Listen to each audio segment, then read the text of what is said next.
Now I have to warn you right up front, this video may shock you. Why would doctors say things like this? What we thought there for a few years before we knew better, like we do now, is that having a high cholesterol increased your odds of having a heart attack. That's why we cared about it. That's why medications like the statin drugs and the fibrates came on the market and made billions upon billions of dollars, is because we thought as doctors, before we knew better, that we were lowering your risk of heart attack. What was known in 1960, but somehow escaped everybody's imagination until finally the American Heart Association acknowledged this a few years ago, is that the cholesterol you eat does not really make it into your body. The way we have been understanding and dealing with cholesterol in the last 50 years is one of the greatest health disasters of all time. And why would they say something like this? And people are getting more comfortable in saying that a high LDL cholesterol in the setting of metabolic health is not something that needs to create a concern, but is something that may require a celebration. So bad cholesterol, LDL, is not cholesterol and is not bad. After all, we know cholesterol is dangerous, right? It's too bad we don't have another name for high cholesterol. If it sounded as ugly as what it does to you, you'd pick up the phone right now and find out about treatment plans that could lower your cholesterol, reduce your risk of a heart attack, even save your life. Call 1-800-51-MERC for your free booklet and talk with your doctor, because no matter what you call it, you can do something about it. It turns out the answer may actually be more complicated, more bizarre, and in fact more sinister than we ever thought. But to understand why these doctors say the things that they say, we have to understand first how cholesterol came to be the bad guy in the first place. What led up to all this? And to do that, we have to dive into a little bit of dark history right after this.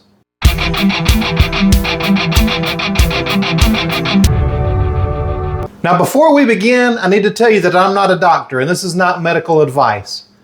Please consult with your doctor or do your own research before you take any of the things that I'm saying as fact. In fact, after you watch this video, you may want to reconsider your choice of doctor altogether, or at least have a good conversation with them. Now, for this video, you may want to listen to this like a podcast or break it up into several pieces, but I feel like the information contained in this video is so important, you don't want to miss it. And make sure you watch it until the end, because I'm going to show you what these doctors say is the real problem. In addition to cholesterol, there's one key piece that's been missing from what doctors have been saying all these years.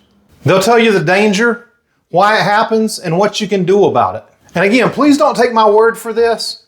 I'm going to put in the description a lot of resources that you may find valuable, including links to all of these videos, research studies, and some books that if you're really interested in this subject, you may want to check out as well. These resources may help you begin to unravel the mysterious and dark history of cholesterol and disease. So why do we believe that cholesterol is bad in the first place? Well, it can be attributed to one event that happened in American history and to one person that was given the job of finding out the cause of this. A study that was done by this man responsible for changing the entire course of American dietary history and what happened next. Our story begins with a charismatic doctor, Dr. Ancel Keys. On September 23, 1955, the then US President Eisenhower suffered the first of a series of heart attacks. This event brought America's attention to the heart disease pandemic. You know the chief killer of Americans is cardiovascular disease.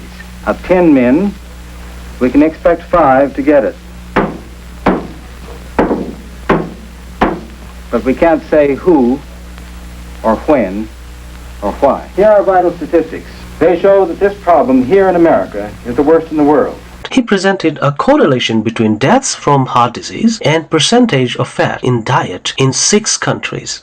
Now, if you look at the data of the 6 countries that he presented, it does look like a diet rich in fats is responsible for cardiovascular disease pandemic. But in reality, Dr. Keys had cherry-picked these 6 countries out of a total cohort of 22 countries. He concealed the data from the other 16 countries. But why would he do that? If you look at the data of all 22 countries, you can see no correlation between heart disease and saturated fat consumption. After Eisenhower's heart attacks, Dr. Paul Dudley White was appointed a personal physician of the president. Now, Dr. White happened to be a good friend of Ancel Keys. This friendship with Dr. White gave Ancel Keys the access to financial support from many US government agencies to prove his hypothesis. With Dr. White's approval, Keys placed Eisenhower on his experimental, heart-friendly, low-fat, prudent diet. The outcomes were not good. Eisenhower developed type 2 diabetes, suffered a stroke, had multiple heart attacks, and died from intractable heart failure. Keys' heart-healthy diet contributed significantly to the death of President Eisenhower, but this connection was never made public. He had just a very outsized personality. Colleagues of his told me he could just argue anyone to the death. And he was able to get into the American Heart Association on their nutrition committee. And in 1961, the Heart Association comes out with the first advice anywhere in the world telling people to cut back on saturated fat and cholesterol in order to prevent a heart attack. At 6:40 a.m. on November 13th, 2017, John Warner suffered from a heart attack after a spin class he attended that morning. A middle-aged 52-year-old male undergoing such a traumatic experience, sadly, is not completely unheard of. Except John Warner wasn't your average Joe 52-year-old. He was the voluntary president of the American Heart Association. We have all heard of cholesterol before, but do we actually know what it does in the body? Let's find out. Cholesterol is a waxy molecule essential for life. So much so that practically every cell in the body is capable of producing it. Cholesterol plays a major role in bone building, production of sex hormones such as testosterone and estrogen, and is of paramount importance to healthy brain and central nervous system function. In fact, cholesterol production is so important that your liver and intestines make up about 80% of the cholesterol you need to stay healthy. The other 20% comes from foods that you eat. Given the significant impact of this single molecule in our bodies, it beggars belief that it is also one of the most hated, accused of causing heart attacks, stroke, and countless other problems. Cholesterol, it can be argued, has taken on the role of the Dark Knight, where for centuries it was one of the heroes of our body and has now been reduced to a heinous villain to be despised and rejected. Noticing that high levels of cholesterol are present in diseased coronary arteries should prompt the question, why is cholesterol present in diseased arteries, as opposed to a conclusion of high cholesterol causes diseased coronary arteries. So where does this bad cholesterol come from? It comes from foods, right? It has to be. Where else could it come from? Or could it be completely false altogether? It must not be forgotten that Ancel Keys was a dominant figure in nutritional research in the 1950s. So much so that he appeared on the cover of the 1961 edition of the Time magazine. After that, it was only a matter of time until government officials took heed of his research. In 1977, a Senate committee led by George McGovern issued a document called the Dietary Goals for the United States, which would later become the Dietary Guidelines for Americans that we know today. This 1977 document had the profound effects of changing the dietary patterns of people that followed for generations. At the time the first nutritional guidelines came out, people in the United States had been following the same diet for decades with fairly stable levels of chronic disease. The new standards, however, encouraged people to reduce fat intake to approximately 30% of calories and to bump up carbohydrates to 50 to 60% of calorie intake. This was based off the assumption that reducing fat, especially saturated fat, would reduce the rate of heart disease. So how did Ancel Keys convince the entire American government, and thus the entire world, of his beliefs? With lousy research and bravado based on reputation alone. Ansel's diet heart theory states that dietary saturated fat increases levels of cholesterol in the blood, and high levels of cholesterol in turn increases the risk of coronary heart disease. He backed up his theory by highlighting correlations and associations between dietary fats and coronary heart disease. However, as many of us know, correlation does not simply equal causation in most instances. Here is a ridiculous example showing that as the use of Internet Explorer decreases, so does the rate of murders in the United States. What scientist would base their research on such ludicrous claims? Research published by the Prospective Urban Rural Epidemiology, PURE, in 2017 tracked 135,335 men and women across 18 countries for 7 years. The article concluded that neither coronary heart disease nor mortality in general were associated with the intake of overall fat or saturated fat. Despite being fraught with methodological issues of its own, the research published by Pure is still more significant than that conducted by Ansel Keys in his 7-country study, who not only cherry-picked favorable countries, but sampled only a percentage of the dietary information provided by 12,700 men and no women whatsoever. So the whole low-fat food industry was born out of this, and advertisers jumped on it. And of course, Big Food jumped on board because they could sell these foods so much cheaper than whole natural foods, and they'd get subsidized from the government to do it. Let me show you these products that you may not remember, or you probably weren't around for. If you love cheese, but not cholesterol, here's a natural cheese that's low in cholesterol. Light Naturals from Kraft. Now you can have your cheese, and eat it too. Welcome, neighbor. Hi, Mr. Cholesterol here. Nice housewarming. I brought some spare ribs, pizza, butter noodles. Hey, Fleischmann's margarine. It's the only leading margarine made from 100% corn oil. It has no cholesterol. Zero. It's high in polyunsaturated. And it tastes great. Fleischmann's margarine, ideal for low cholesterol modified fat diets. 100% corn oil, 0% cholesterol. But the thing is, over the years, these products have changed their names. They still remain, but without this low cholesterol tag. Watch this. Say, aren't we forgetting the Parquet margarine? We are trying to watch our cholesterol. But there's no cholesterol in Parquet. No cholesterol in Parquet? Okay. Put it on, it's okay. There's no cholesterol in Parquet. It's rich, creamy, buttery taste. No other margarine can replace. So come on, it's okay. It's Parquet. Okay. What are you doing? Getting ready for my test. A test? What subject? Cholesterol. Are you nervous? Well, last time I didn't do so great. You? Yeah, but I'm getting extra help. Cheerios is the only leading cold cereal proven to lower cholesterol. Grandpa, I hope you score 100 on your test. Well, I'm shooting for something like 190. So now that all these foods are introduced, America's going to be healthier, less fat, and much less sickness, right? Unfortunately not. So the whole low-fat food industry was born out of this. And with it came some interesting and in fact deadly statistics that continue until this day in America and other countries around the world. And you will see rows and rows of low-fat or zero-fat alternatives of milk, yogurt, biscuits, cookies, breakfast cereal, salad dressing, cheese, the list goes on. The term low-fat has become synonymous with health. Most people believe that they got fat by eating fats. But actually, eating low-fat or zero-fat alternatives can make you gain more unhealthy weight. Ever since the low-fat food has become popular, the rate of obesity and cardiovascular diseases have increased in most countries. Why are people getting fatter and sicker than they've ever been in the entire history of our country?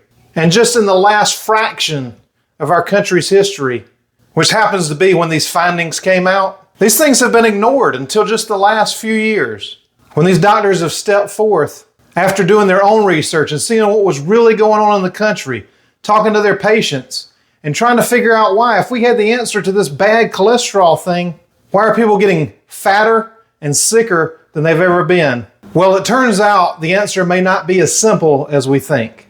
So why is this way of thinking about cholesterol more dangerous than the cholesterol itself? Should the government be involved in telling us what to eat? Given the track record that they have so far, you could really make a pretty plausible argument that they've done more harm than good. It went from the American Heart Association. It was also at that time adopted by the National Institutes of Health, and then it evolved over to capture really the U.S. government completely in 1980 with the launch of our U.S. dietary guidelines, which was really just a wholesale adoption of what the American Heart Association had been saying. And by 1980, it wasn't just saturated fat, it had evolved to be all fat, right? So it was the low-fat diet as we know it.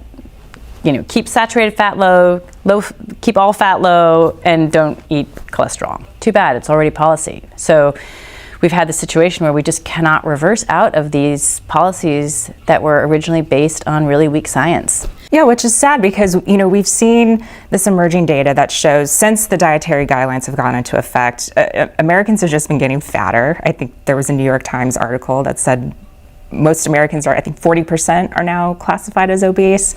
Public health institutions invested in a certain set of dietary guidelines that they can't be flip-flopping on their publics, they can't admit wrong. I mean, you know, you look at the way that American Heart Association and the U.S. dietary guidelines sort of like tiptoed away from the low-fat diet. They don't actually recommend a low-fat diet anymore.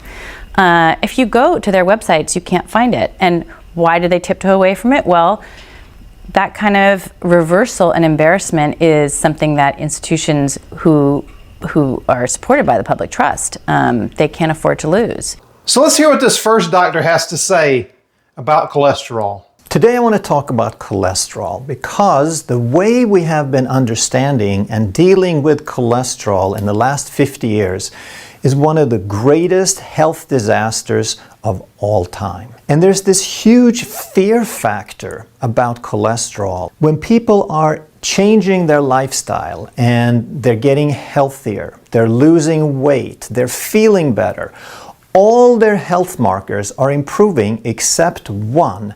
Their doctors still scare them into abandoning their healthy lifestyle and reverting to a low-fat diet because one marker, LDL cholesterol, is too high in their opinion. And this is all because we have bought into the idea without any good evidence that LDL cholesterol is bad cholesterol. We want to get away from the idea of high or low cholesterol, and we want to start thinking balanced or unbalanced, because 190 could be unhealthy and 350 could be healthy.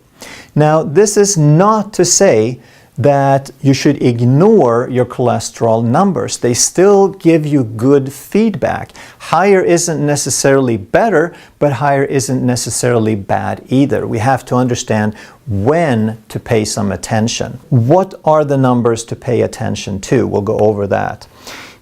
One thing we want to understand is we want to start fighting. We want to start addressing the true cause instead of the rescue attempt. So what do I mean by that? If you come to a fire, then there is probably some people from the fire department there. Most of the time that you see a traffic accident or a fire, there will be a responder. There'll be an ambulance, there'll be a firefighter, and there's an association there. And that's just like we associate cholesterol with disease, cholesterol with damage, because cholesterol always shows up at the accident site, just like the first responders show up at the accident site. That does not imply causation. That does not make the fire department guilty of the fire. It does not make the cholesterol guilty of the damage. And if we start fighting cholesterol, we are fighting the wrong guy. That would be like setting up roadblocks for the fire department because there's an association between fires and fire department. So what then is the real cause of heart disease and plaques? The first four I'll cover very quickly because I've done so many videos on that. Increased glucose comes from eating sugar and processed carbs, which trigger an insulin response to combat that high blood sugar. If this goes on over time, then we get insulin resistance and our A1C starts creeping up. And once we're insulin resistant, now this glucose is not accepted by the cells. The cells are resisting additional fuel, and if the glucose can't get into the cells, now it gets converted into fat, which is the triglycerides that circulate in the blood. Next, we want to look at HDL and the ratio of total cholesterol to HDL. So this person has a total cholesterol of 286, and it's supposed to be 100 to 199. So that is obviously very high, so it's marked with a flag. But this in itself does not tell us if this is good or bad. The range goes from 100 to 199. And I would be a lot more concerned if your cholesterol total was 100 than if it was 286. Then we look at his HDL cholesterol, which is generally considered protective. And we want to see this above 39, and this person has 46. But is that high enough? It's above that threshold, but is it enough to kind of offset the total cholesterol? So now we look at the total cholesterol to HDL ratio, and now we want to have 0 to 5. Again, a lot of these ranges are kind of ridiculous because there is no way a living human could get to 0. 0 or 1 is not a good number, because then you would have virtually no cholesterol in your body, and that is an essential nutrient. But this person has 6.2, so that's above the range. And what does that mean? And this is on most standard blood work, so this is not anything unknown or out there. It says, please note, you have half the average risk of heart disease if your ratio is about 3.5. And you have average risk of heart disease if your ratio is about 5. And this is for men, it's a little different for women, but you get the idea. So based on this marker, this person's estimated heart disease risk is 1.3 times, 30% higher than average. So that's not great. And this is based on one marker that I use. I'd like to see this ratio in the 3 to 3.5 range. Next marker is called VLDL, very low density lipoprotein, also known as remnant cholesterol. And the range is between 5 and 40, and this person is 16. So what does that mean? This marker is very often overlooked, but it's a great tool to look at to see where you are on your insulin resistance journey. The way you get this is you take the total and you subtract the other two. So it's just what's left over. You subtract LDL and HDL and you're left with VLDL. And I like to see this number between 15 and 20. So this number of 16 is actually really, really good. To say that it should be anywhere between 5 and 40 is a little bit ridiculous, because your body is not indifferent to if the number is 8 times as high as the low number. So what is this thing, the VLDL cholesterol? It's a carrier. The purpose is to deliver dietary fat to the cells, to the tissues. So this has some triglycerides and it has some cholesterol. It has a lot more triglycerides, which are light, and this is why it's called very low density.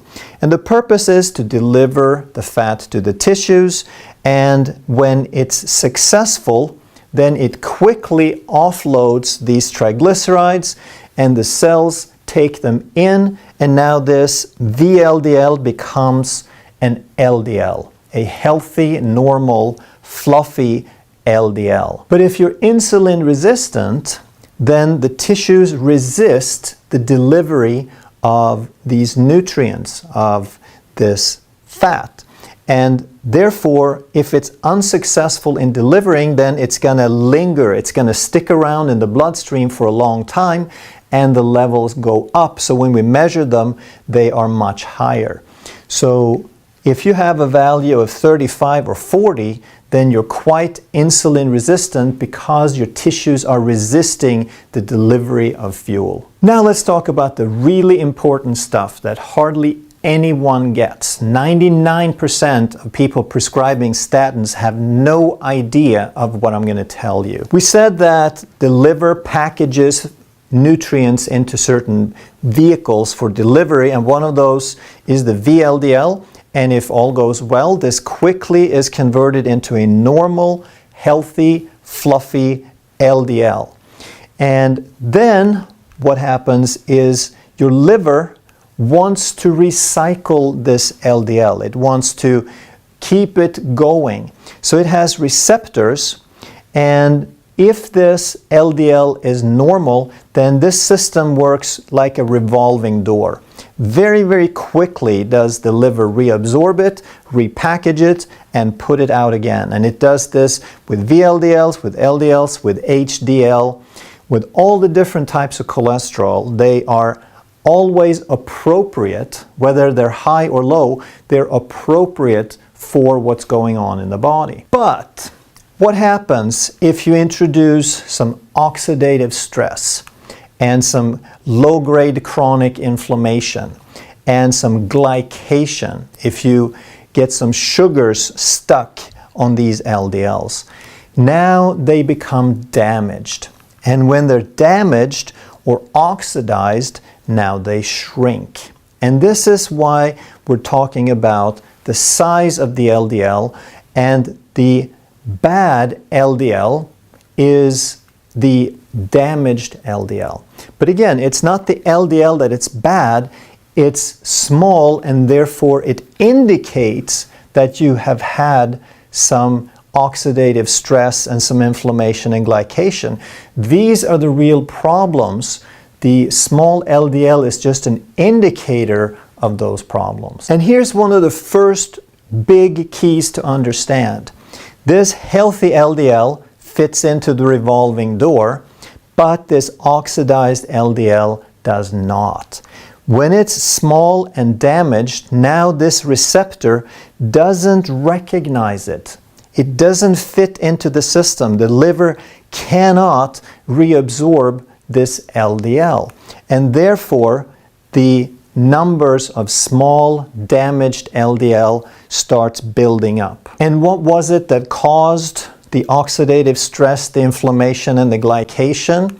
It is sugar, insulin resistance, food allergies, stress, and the list goes on and on. All those things associated with chronic disease. So to really drive home the importance of looking at the big picture and the sizes, let's look at a couple of real live examples. We did one test on January 25th, and we did another one on April 5th. That's a little over 2 months, 70 days. We started off with a total cholesterol of 297, which was flagged as high, and 70 days later, it is still high, but it's a couple of points higher at 299. We look at LDL cholesterol, which is traditionally considered bad, and that was 225, and the later test was still 225.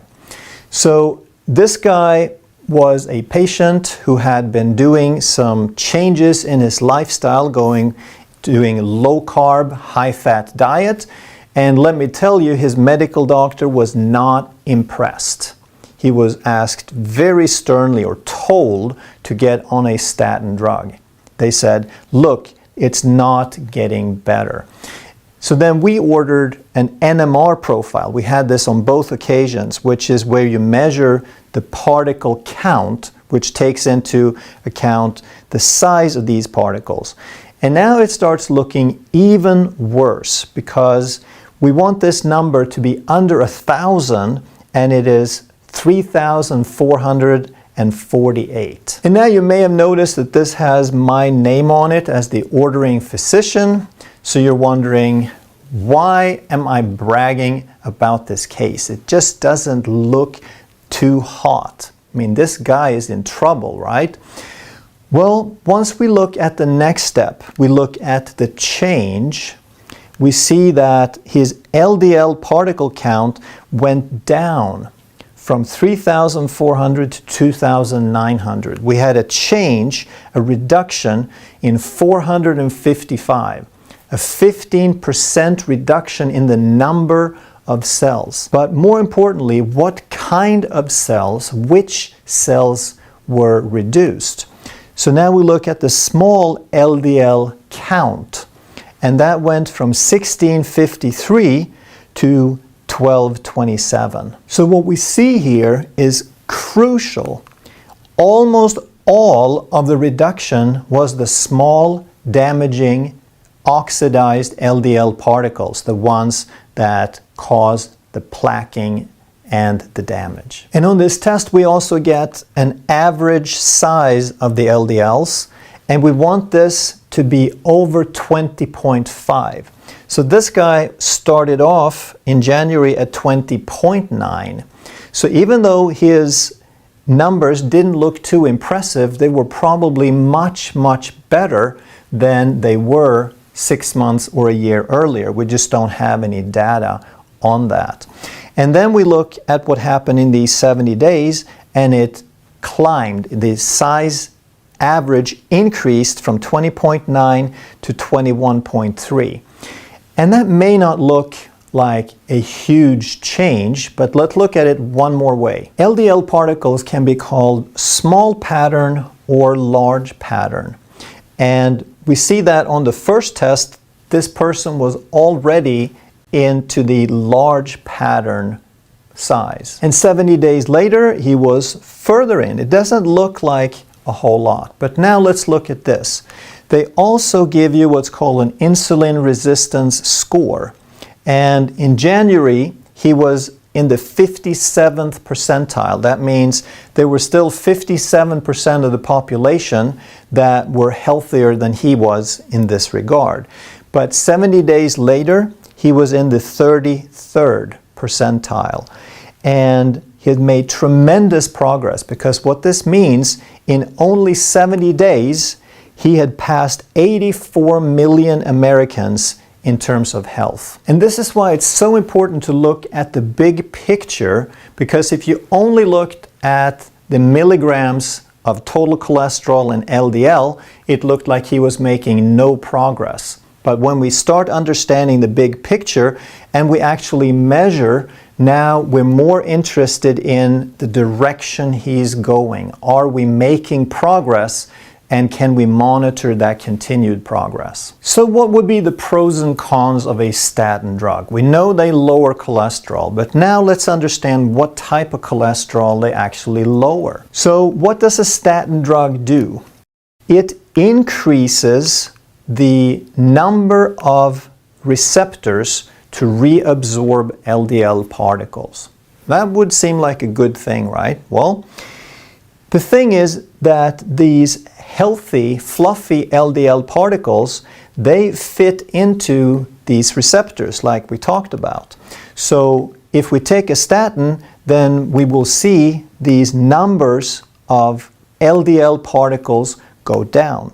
We're going to see a dramatic decrease of these fluffy LDL particles. But we also said, if you remember, that these small ones, they are not recognized by these receptors. So the statin drug will decrease total cholesterol, but it will only reduce the cholesterol that we want. It will not reduce the cholesterol that we're trying to get rid of. The damaging cholesterol, there is no change. These damaged, oxidized LDLs can only go down if your immune system is working. And as we saw in the previous example, your body has a chance to do that if you reduce the level of oxidation so that there is less oxidized damage. Now, one point we could say in favor of the statin would be that if we reduce the LDL particles, then there is less total LDL out there to be oxidized. But the better idea, obviously, is to reduce the actual root cause, which is the oxidation, the insulin resistance, and the inflammatory damage. So let's talk about why these statin drugs do some damage as well. The first question is, why does the liver upregulate the receptor sites for LDL when we introduce a statin. Is that a good thing or a bad thing? Well, the statin blocks an enzyme called HMG-CoA reductase. And don't memorize the name, it's totally not important. But when we block that, then we're stopping a process. The body made that enzyme for a reason. It wanted to accomplish something. Now we block it, then the end product of this pathway can't happen either. And farnesyl PP was supposed to become cholesterol and CoQ10. So these are two very precious substances. The body doesn't make unnecessary things. It wants these things for a reason. So the reason that the liver upregulates these receptor sites is that when we block the production of cholesterol, of an essential nutrient, then the liver perceives a lack of cholesterol. It wanted that cholesterol. Cholesterol is very expensive to produce. Everything in the body is expensive to produce. So when we block the production so there's less of it, the liver senses a lack, so now it kind of gets desperate and tries to reabsorb as much of that cholesterol as possible. But again, remember, it can only reabsorb the normal healthy LDL. The stuff we actually want to get rid of is not affected. The other precious nutrient, CoQ10, is involved with 95% of all the energy production in the body. So when you block the pathway, you reduce CoQ10, you reduce the overall energy production in the body as well. Which tissues would be the hardest hits? It's the body parts and tissues that use the most energy normally. So muscles use a lot of energy because you have to move around. So statin drugs cause muscle fatigue, muscle pathology, and weakness.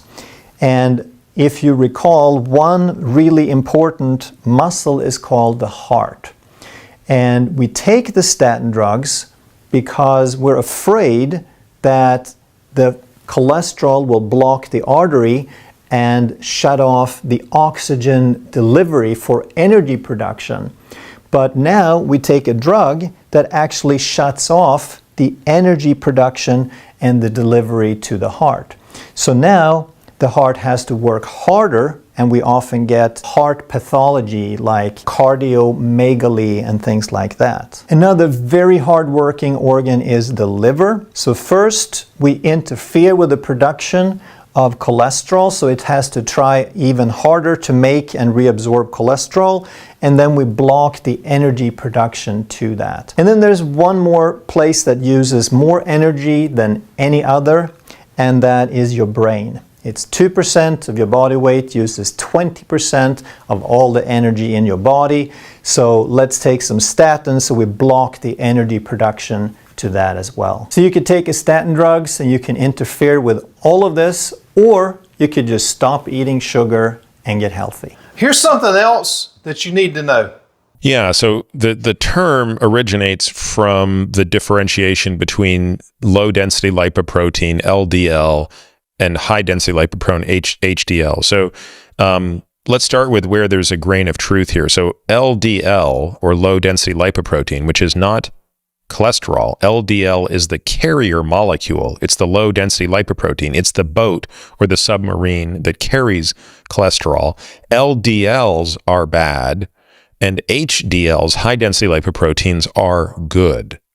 But HDL and LDL are not laboratory measurements. There's no such thing as an LDL or an HDL that you can check at a lab. You can measure the content of cholesterol within the LDL. That's called LDL-C. And similarly, you can measure the content of cholesterol within the HDL. That's called HDL-C. So when you have a basic lipid panel and it says your HDL is 50, well, if you read the fine print, what it's actually saying is your HDL cholesterol concentration is 50 milligrams per deciliter. So don't say that your LDL is 120. Say that your LDL cholesterol is 120 milligrams per deciliter. It's very important, I think, to be accurate in our nomenclature. So the reason that saying there's good cholesterol and bad cholesterol is nonsensical is because cholesterol is cholesterol is cholesterol. The same molecule of cholesterol inside the HDL is present inside the LDL. What's bad about the LDL is that the LDL traffics that cholesterol into the artery wall where it will get retained and oxidized and lead to the process of atherosclerosis, whereas the HDL will not do that. That's the fundamental difference. So we should really never say good cholesterol and bad cholesterol, because it's highly inaccurate, and it only reflects a lack of understanding of what one is talking about, which is why it certainly would be a red flag if a doctor ever said that. Now, if videos like this are helpful to you and you're not subscribed to my channel, I'll be doing a lot more of these. So hit that subscribe button down there that lit up for you. And anytime I do this or any other video, you'll know about it. So let's start with this. If I search cholesterol, I see articles like this. I see a bad LDL right here. If you repeat a lie often enough, it becomes the truth. I see plaque in the arteries. I see high cholesterol levels. I see all of this badness, cardiovascular disease, atherosclerosis, ruptured plaques. Again, this is what we have been told over and over and over without any context. But this is cholesterol. This is a steroid molecule and the backbone of our steroid hormones, which include testosterone and many other valuable things. So you can see here that cholesterol goes into cell membranes. Cholesterol is essential in the human body. This is cholesterol next to phospholipids in a phospholipid bilayer membrane. Cholesterol in the cell membrane is critical for proper membrane fluidity. You can imagine that if your membrane is too stiff, your cell membranes break. If your membrane is too fluid, your cell membranes fall apart. Cholesterol is essential for cell membrane fluidity, which is kept at a very, very tight level. It's a very, very tightly controlled process. Now, as an aside, very quickly, there is a theory of why cholesterol may go up on a diet that is high in saturated fat called the homeoviscous model. Many of you may ask, why does my cholesterol go up? Now, oftentimes cholesterol refers to LDL, which I'll get to in a moment, which is a low density lipoprotein, which contains cholesterol, but also contains triglycerides. I want you guys to understand first and foremost that cholesterol is a steroid backbone molecule that is essential for human life, that is the precursor to estrogen, progesterone, testosterone, androgens, mineralocorticoids, all kinds of important steroid hormones in your body that you will die instantly without. You cannot live without cholesterol. Your body makes cholesterol, something that is interrupted by statins, and your body also makes important things in that same pathway, which I will show you in a moment. You eat more saturated fat, your membranes become more full of saturated fat. Saturated fat is more stiff than mono or polyunsaturated fat. This means your membranes must become enriched in something that is more fluid. And that may be a reason that your body puts more cholesterol into your cell membranes. These are phospholipids. These phospholipids have tails. If you eat more polyunsaturated fatty acids like linoleic acid, we know these get stuck in your membranes. These are more fluid. Then your body can lower cholesterol. This is the reason that I believe for decades we have been so confused by this association. People believe that cholesterol, more specifically LDL lipoprotein, which contains a cholesterol molecule, is bad for humans. So anything that lowers that must be good for us. Therefore, polyunsaturated fatty acids, which lower cholesterol, quote unquote, or more specifically LDL, the lipoprotein, must be good for humans. Wrong. We know that when you decrease saturated fats and you increase polyunsaturated fats, you get more oxidized LDL and you get more lipoprotein little a, things that are very strongly associated with cardiovascular disease, in contrast to low density lipoprotein, something that is not strongly associated with cardiovascular disease. If you actually look at the research very well, LDL is a piss poor predictor of cardiovascular disease risk. I'll say it again, LDL, low density lipoprotein, is a very crappy, shitty predictor of cardiovascular disease risk. And as I'll show you later in this podcast, when you stratify LDL versus heart disease risk by a third variable that is correlated with insulin resistance and or insulin sensitivity, you see a very different relationship emerge, whereas there's essentially no correlation between LDL level and cardiovascular disease. Mainstream medicine has it very wrong. But what we know, and this may be related to the homeoviscous model, is that when you eat more saturated fat, butter, eggs, tallow, meat, all the things that make us vital, real, strong humans, your LDL will likely go up. In the majority of the population, LDL rises. This causes consternation in so many physicians. I just had someone send me blood work today. They said, my labs look great, except my doctor's worried about my LDL. I said, don't worry about it. you are insulin sensitive, something I'll talk about in a moment, and your triglycerides are low, your HDL is high. Why do we believe LDL is a problem in the setting of insulin sensitivity? That is the main debate I have with mainstream medicine. Getting a little bit ahead of myself, let's back up. This is the cell membrane. This is an LDL particle. So this is a lipid monolayer. Again, these are phospholipids with tails that can be monounsaturated or saturated fats. You have non-esterified cholesterol in the membrane, and you have cholesterol ester, which is cholesterol attached to a fatty acid chain via an ester bond inside the LDL particle. And you have triglycerides, like phospholipids, but not really. They have 3 tails as opposed to 2 tails, but those triglyceride tails can also be composed of mono, poly, or saturated fatty acids. You'll also notice that in the membrane of an LDL molecule, which is something like a cell, but not quite like a cell because it's a lipid monolayer, you see apolipoproteins, which is just a fancy word for a protein in the cell membrane. You can get apolipoprotein C, E, and B100. There's also B48. These identify this as an apolipoprotein B containing particle. This is VLDL, so it is apolipoprotein B100. You can also get other apolipoprotein B containing particles like chylomicrons and like LDL. I'll show you lipoprotein metabolism in one moment. This is another representation here. You can see LDL just has B100, IDL, apolipoprotein E, and B100, VLDL, B100, apolipoprotein E, and apolipoprotein C2. So chylomicrons, B48, apolipoprotein C2, A1, apolipoprotein E, and HDL is over here. We'll get into that eventually. Apolipoprotein A1, E, and C2. The lipoproteins, the apolipoproteins in a lipoprotein particle identify the particle. These are like little buses running around. They go different routes. And you can identify the route based on the lipoproteins that are present in the particle. I know this got technical quickly. I wanted to keep it very basic. Now, classification of lipoproteins. If you repeat a lie enough times, it becomes the truth, the bad, the non-HDL. Except, how can they be bad if you die without them? Chylomicron remnants, very big. You can see the sizes here, 100 nanometers, VLDL, 70 nanometers, IDL, 40 nanometers, LDL, 20 nanometers. And actually, it's important to note that HDL is even smaller, 10 nanometers. HDL is plenty small enough to get into the endothelium, but it doesn't cause atherosclerosis. We'll talk about why later. But HDL is even smaller than LDL. So apolipoprotein B is critical for atherosclerosis. It appears that this apolipoprotein B is the critical nature. Apolipoprotein B is critical for these for this particle, this LDL particle, to get pulled into the cell membrane. And that is the beginning of an atheroma, a cardiovascular plaque like one of these. But the question remains, is LDL directly injurious to the cell membrane, or is it just an innocent bystander? In essence, what I'm asking here, is LDL the arsonist, or is it just a innocent bystander or even a fireman that comes to the rescue of a damaged cell membrane? This is a good representation of lipoprotein metabolism. So we've gone from basics of cholesterol and LDL to lipoprotein metabolism quite quickly, but bear with me. You eat food, it contains fat. That fat is packaged into triglycerides in your gut, which are packaged into chylomicron particles. If you remember from this diagram, here's a chylomicron, and we know which apolipoproteins identify chylomicrons. That chylomicron is in the bloodstream.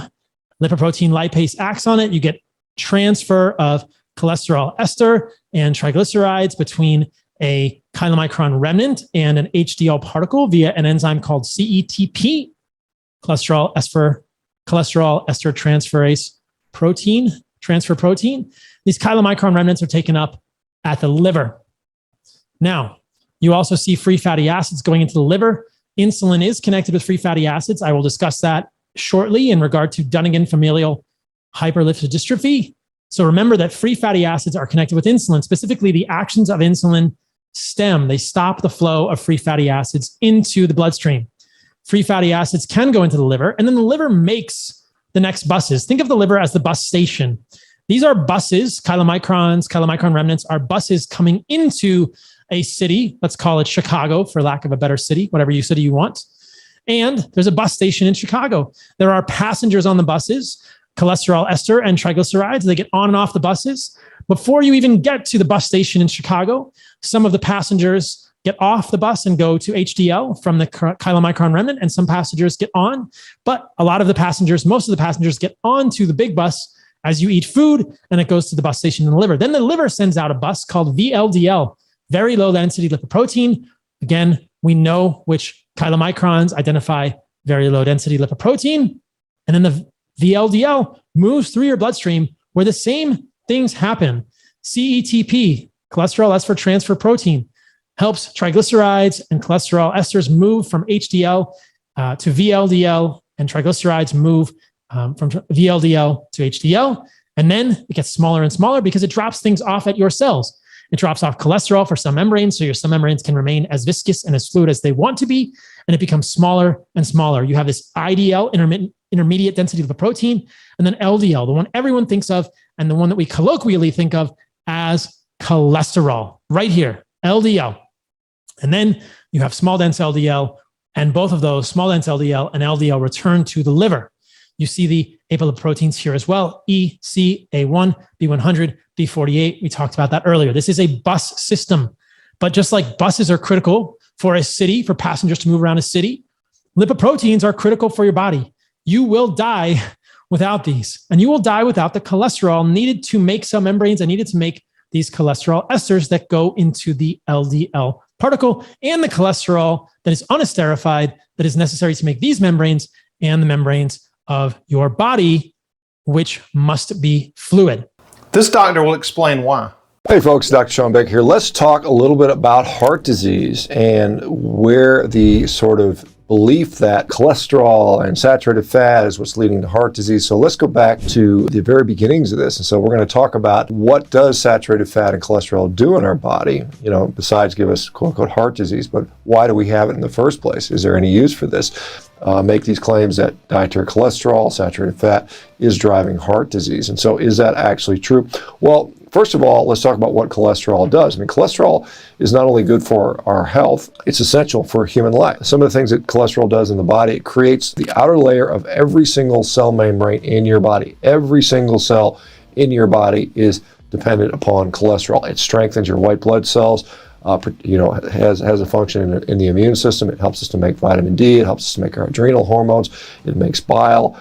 It makes nerve and brain tissue. In fact, the brain is composed of 20% cholesterol. Now, beyond its physiological functions, cholesterol plays a significant role in overall mood and quality of life. Low cholesterol levels have been associated with increased suicidality, as well as increased chances of violent behavior. This indicates that these mental problems are potentially a symptom of deficiencies of cholesterol. Now, you can prevent this by eating plenty of dietary cholesterol, which is found in eggs, shellfish, and red meat. Okay, so number two, this is a thought that a low-fat diet is the best way to prevent cardiovascular disease. Now again, the problem with this approach is that a low-fat diet has been associated with mood disorders, and according to research, ironically doesn't positively alter serum cholesterol levels or prevent heart disease on its own.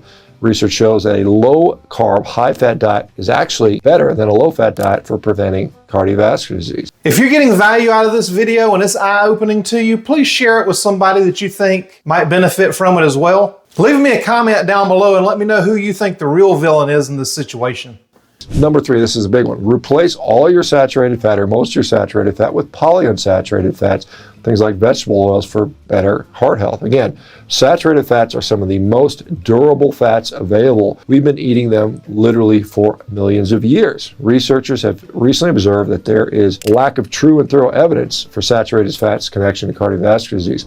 What's more, emerging research is showing that saturated fat is not associated with increased risk of heart disease at all. Polyunsaturated fats, on the other hand, predominantly made of omega-6 fats, which are easily oxidized at room temperature and highly inflammatory when consumed. Research shows that these fatty acids directly contribute to coronary artery disease, atherosclerosis, and cardiovascular disease. Okay, claim number four. Vegans have a lower chance of getting cardiovascular disease. Again, this is not, once again, not unfounded. Vegan diets, like any diet, can vary drastically in their quality. Oreos are vegan. Pints of Ben and Jerry's ice cream are vegan. Peanut butter can be vegan. Research has shown that just eating a vegan diet, excluding meat from the diet or animal products, does not protect you from cardiovascular disease, especially if the diet is full of hyper-processed foods, sodas and things like that. So more importantly, it's the diet quality, regardless if you're eating a plant-based diet, an omnivorous diet. And by definition, a carnivore diet is generally very high quality. There's not much room at all for hyper-processed foods. So really, it's elimination of these hyper-processed foods. The last one is all you got to do is change your diet and it'll protect you from cardiovascular disease. Now, that is certainly one factor, but there are multiple things that can drive cardiovascular disease. One is, things like pollution, living in a polluted environment, hyper-processed food, which we mentioned, a lack of movement, so being sedentary, a lack of sunshine, chronically elevated blood sugars, alcohol consumption, smoking, a lack of community, insulin resistance, all of which can damage the arterial wall, which leads to scarring, plaque buildup, and then eventually cardiovascular events. Okay, so again, this is something that's not as clear-cut as it was once believed. It defies common sense to think that something we've been eating as a species for a very, very long time, perhaps even millions of years, is now driving this epidemic of chronic disease. It's more likely that the modern diet, and all its hyper-processed food, is actually the culprit here. And so cutting that stuff out will greatly, greatly improve your overall health. There are many factors that go to heart disease, and whether we have serum cholesterol or not as part of that equation, it is one of many, many factors. Newly emerging research is going to suggest that in some cases, elevated cholesterol may not increase the risk for cardiovascular disease at all. And again, that's not everybody, but certainly in some instances. And so we'll see what time shows. So everything is not quite as it seems? Hey, this is Dr. Barry. I've had any number of messages from people saying, oh my God, I started keto and I've lost 20 pounds and I feel great and my psoriasis is gone and my heartburn's gone, but my cholesterol went up and my doctor freaked out and puts me on a pill. What should I do? So that's what this video is about. Now let's talk about the ketogenic diet and cholesterol. Is it a big deal? Do we care? Why do we care? Why don't we care? Okay, so let's talk about, first of all, what we're trying to do with a ketogenic diet or any diet, right? We're trying to improve the quality and length of our life. We want to have a nice, long health span where we're able to live happily and disease-free and enjoy our life. But we also want to have a long lifespan as well, but we don't want to have a long lifespan without a long health span. Does that make sense? And so if you live to 100, but you're in the nursing home after a stroke from the time you're 70 until you're 100, that's not the goal. That's not what we want. We want you to be 100 and healthy and vigorous up until you're 99. And then something happens and then you die. And that's how it is. That's life, right? You live, you die. But we want you to have a good, long, healthy lifespan. And so what we're trying to do with the ketogenic diet and with every single recommendation that Nisha and I give you is we're trying to decrease your risk of bad things happening. And so when it comes to cholesterol, we all think about heart disease, heart attack, heart failure, stroke. And so that's what we're going to talk about today. Cholesterol and LDL are just what we thought was a marker of your risk of heart disease, right? That's what we use cholesterol for. Cholesterol being high in and of itself is meaningless. It doesn't mean anything. It doesn't hurt you. It doesn't make you feel bad. It doesn't make you look bad or smell bad if your cholesterol is high. What we thought there for a few years before we knew better, like we do now, is that having a high cholesterol increased your odds of having a heart attack. That's why we cared about it. That's why medications like the statin drugs and the fibrates came on the market and made billions upon billions of dollars, is because we thought as doctors, before we knew better, that we were lowering your risk of heart attack. That's why we gave you that pill every day, to lower your cholesterol, okay? If in fact high cholesterol has nothing whatsoever to do with your risk of having a heart attack or a stroke, then of course it's dumb to take that statin, that Lipitor, that Zocor, that Pravachol, any of those things. Why would you want to take them if a high cholesterol really doesn't increase your risk of heart attack? Does that make sense? And so for all these years, we used high cholesterol as a marker, what we thought was a marker for elevated risk of having a heart attack or heart disease. Well, it turns out that the research shows virtually without exception that the amount of saturated fat you eat and the amount of cholesterol you eat has nothing to do with your risk of heart attack, heart disease, heart failure, or stroke. It's a myth. We thought that we knew something, and that's when doctors are really their most dangerous, is when we think we know something, but we really don't know what we think we know.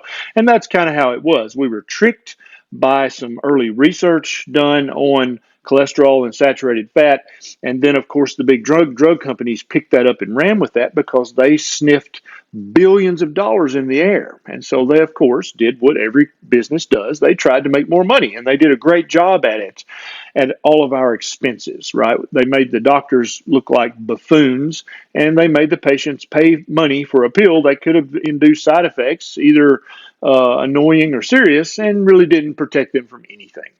So all the research, all the big meaningful research shows that the amount of saturated fat you eat, the amount of cholesterol you eat has nothing to do with your risk of heart attack or stroke. It just doesn't, okay? So there are still some vegans and still some doctors who just don't know better yet, who will tell you that, oh, if you eat cholesterol, it'll raise your cholesterol. But a simple Google search and an hour's worth of reading, even by a high school dropout, will quickly realize that's dumb. That's not true at all. And so stop worrying about eating whatever amount of cholesterol you want to eat. Your body actually makes 3,000 milligrams of cholesterol every day. Why would your body do that? Well, maybe because every single cell membrane in your body is made partially of cholesterol. If I were able to magically reach through your screen and grab all your cholesterol out of your body right now, do you know what would happen? Well, some doctors would have you believe that you would be so much healthier. But in reality, what would happen is that you would die within minutes. Okay, probably under a minute, you would be dead if I removed all the cholesterol from your body. Your brain and your nerves are built of cholesterol. All of your major sex hormones and your adrenal hormones use cholesterol as the backbone that they're built on. All of your cell membranes, the cell membrane of every single cell in your body has cholesterol in the membrane. The membrane will not function if you don't have cholesterol. So how does it make any sense that this thing that's absolutely vital for life for the last 100,000 years now magically, once Lipitor and Zocor are on the market, is really bad for you and you should try to lower it and not eat any of it at all? You see the illogic nature of that? There's no common sense in that at all. That's silly, right? Okay. Your body needs cholesterol for hundreds, if not thousands, of biochemical reactions to make your cell membranes, to make your brain, and to make your nerves. It's dumb to act like you don't need cholesterol. It's silly to act like cholesterol is bad for you. Your body has multiple mechanisms to ensure that you have enough cholesterol. Only after we lowered everyone's cholesterol with the statin drugs did we start having an Alzheimer's epidemic. I'm not saying it caused it. I'm saying it sure does look related, don't you think? So there are some poor doctors out there and some poor dietitians and some poor nutritionists who are behind on their reading. And they'll scare you. They'll say, oh gosh, this stupid ketogenic diet made your total cholesterol go up by 50 points. I'm going to put you on Stupitor, and that's going to reduce your risk of heart attack and stroke. Well, don't be mad at that doctor or dietitian. They just need to do their reading. They're a little behind. They're probably busy with their personal life, and they haven't caught up on their reading yet. Give them some time, and maybe they'll catch up. So the take-home message is, stop worrying about your total cholesterol. It is meaningless, okay? You can really stop worrying about your LDL levels because when you really look at the research objectively, there's almost no research that shows that your LDL level is meaningfully related to your risk of heart attack and stroke. So if you shouldn't worry about those things, what should you worry about? Well, I'm going to tell you. That's the extra bonus of this video. As I told you what not to worry about, now I'm going to tell you what to worry about. It's actually much more dangerous if your cholesterol is low. Okay, now what should you worry about in order to decrease your risk of heart attack, stroke, and other bad things that happen to you later in life? I told you I'd let you know what doctors believe is the real piece to this puzzle that's the real problem. And the answer to that is the most eye-opening piece of this entire conversation, the most shocking, and the piece that, to me, makes it all make sense. But in today's HealthCast, Local 10 medical specialist Christy Kruger says a new survey shows many Americans are not heart smart. Christy. No, they are not. In fact, this survey just released this week found that most Americans believe heart attacks happen when cholesterol clogs your arteries. In reality, cholesterol is actually not the main culprit. One of the biggest surprises, I think, was that 75% of people thought that cholesterol is the main cause of a heart attack or a stroke, when we know that most of the heart attacks happen with people with a normal cholesterol level. So the other piece of that puzzle is inflammation, and you need to know your inflammation levels to know what your risk is on top of your cholesterol levels. So inflammation is the key. Dr. Nancy Klamas says the survey also found that even though most Americans recognize that heart disease is the #1 killer among both men and women, they still worry more about cancer than having a heart attack. What you want to actually worry about is the real risks, what really raises your odds, what really loads the dice against you for heart attack, stroke, and other serious life-ending chronic diseases. So the one that you can measure without even going to the doctor, without even getting on the internet, is your waist to height ratio. This is a huge risk factor if it's wrong, okay? And I'm going to tell you what to do. You're going to measure your waist around where your belly button is. Now, I know you guys like to wear your belt really low and let your belly hang over that and act like that's your waist. Yeah, that ain't your waist, dude, okay? Your waist is where your belly button is. So measure your waist at your belly button, either in inches or in centimeters. Then measure your height, standing up good and straight in either inches or centimeters. And then you're going to divide your waist by your height. And so you're going to divide inches by inches or centimeters by centimeters, and that will give you a number. And if your number is below 0.5, you're in good shape. That's good. But if your number is above 0.5, if it's 0.5 or above, you're at increased risk for a heart attack, for a stroke, for heart failure, for heart disease. That's been proven time and time again. It's actually much more meaningful than your BMI or your body mass index, your waist to height ratio. That's a big deal. And so if your ratio is 0.5 or higher, that doesn't mean just give up and go get a box of donuts. That means, hey, guess what? You can fix that. You can decrease your risk by fixing your waist to height ratio. Now, you can't make yourself taller, probably, so you can figure out what you can probably work on in that ratio. The next thing to worry about is your triglyceride levels. If your triglyceride levels are elevated, your fasting triglycerides, then you're definitely proven to be at increased risk of heart attack. That's been shown in multiple studies. Now, triglycerides are in the lipid panel when you get your lab work checked, and so you would think that eating fat makes your lipids go up, makes your triglycerides go up. Yeah, no, it doesn't.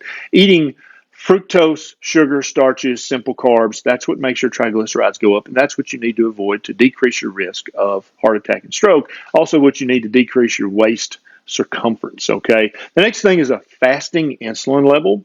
If your fasting insulin level is even 1/10 of a point high, you're at increased risk of heart attack and stroke. That's been shown several times. If your hemoglobin A1C is elevated, the hemoglobin A1C gives us a 3-month average of what your blood sugar has been running. If that's even 1/10 of a point elevated, you're at increased risk of heart attack and stroke. Now, the more it is elevated above normal, the more your risk, it looks like, okay? But even a lot of doctors will say, oh, your A1C is 5.9. That's pretty good. We'll just watch that. Just, keep doing what you're doing. That's terrible advice. If your A1C is even 1/10 of a point high, you need to get busy and you need to fix that. And you fix that by fixing your diet. Okay, the next one is your inflammatory markers. Inflammation has been shown time and time again to increase your risk of heart attack and stroke. So you want to make sure that your C-reactive protein is normal. You want to make sure your SED rate or your ESR is normal. You want to make sure your ferritin level is normal. You want to make sure all those kinds of markers are normal. And one other lab that you need to make sure is within normal limits is your C-peptide level. It gives you basically the same information as a fasting insulin, but you don't really have to be fasting to check the C-peptide. If it's even 1/10 of a point high, you're at risk of heart attack and stroke. Okay, so stop worrying about cholesterol. Start worrying about your fasting insulin, your A1C, your triglycerides, and your C-peptide, and your markers of inflammation, because they are the true markers that you are at increased risk of heart attack and stroke. The cholesterol level is meaningless. Stop worrying about it, okay? So what's the answer to fixing this problem? This doctor will explain it perfectly. What is the research on inflammation and low carbohydrate interventions? I mean, speaking to our trial and the data that we have now, if you look at the HSCRP data, we're seeing significant improvements in CRP from baseline to 1 year in this group of people. And I think that in the study you mentioned with Jeff and I think it was Cassandra Forsyth's paper, significant improvements in CRP, and then I think you did pro-inflammatory cytokines too, right? That one had TNF alpha and IL-6, and I think at the end of those 12 weeks you also had improvements. Yeah, that study was in people with metabolic syndrome for 12 weeks duration. And let me just say that, you know, different researchers have their pet biomarkers. So somebody wants, you know, IL-6, somebody else likes, I mean, this sounds like alphabet soup here. IL-1 beta or TNF alpha or IGF-1, PI-1. I mean, these are all, so rather than pick somebody's favorite and upset somebody else because we didn't pick their favorite, we studied 14 biomarkers in these people after 12 weeks. After 12 weeks, for all 14, none of them had a superior response, that is a greater lowering in the high carbohydrate, low fat group. So none of them were better off compared to the low carb ketogenic group. The low carb ketogenic group, 7 out of the 14 were not just lower, but significantly lower. So and both of them were weight loss studies. Both groups lost weight. But the ketogenic diet markedly and consistently downregulated a number of biomarkers. And by the way, those are also bioactive compounds. They're also doing things. So we were changing inflammation at a number of different cellular sites within the body in a coordinated way. And we think that's much better than targeting one single biomarker and making that go down, which is typically done with drugs that are targeted for anti-inflammatory effects. If this video has been eye-opening to you, please share it with somebody that you know that you think it may help. And if you like this video, check this one out right here. I think it'll be some valuable information for you that you may not know. Thank you so much for watching, and I'll see you on the next video.